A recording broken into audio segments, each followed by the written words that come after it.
mga calamity, the rainy season is now approaching. Again po, the other side dance is the way to forecast a weather. So, a round of applause naman po. Ito, pangalawang sayaw is what we call, ayan, performed by Usher. Ayan.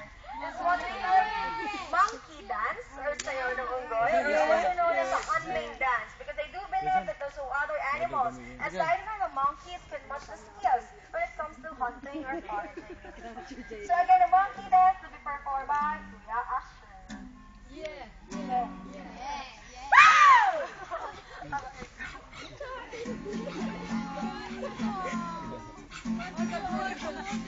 Ayan po, yung makikita nyo tayo ngayon, yan yung actually old type ng folk dance. Joke lang.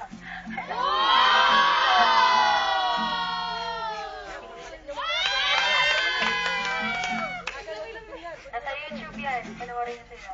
Sikat yan sila eh. Okay, so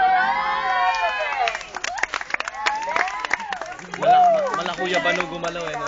it's the most important dance of their tribe, also sa war dance, or sayaw ng pagbabayani or binabayani.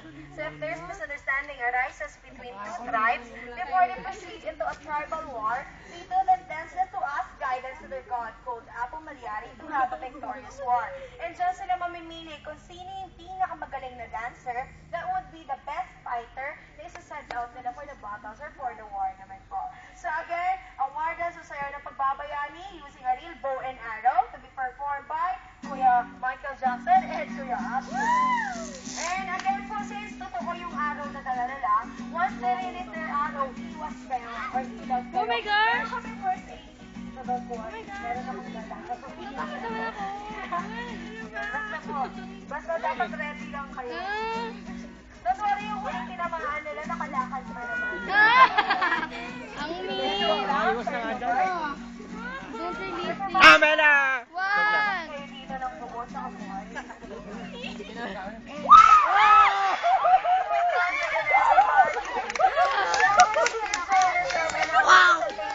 So everybody po, say thank you naman Ay, po. sila. Bye-bye. Going to the crocodile.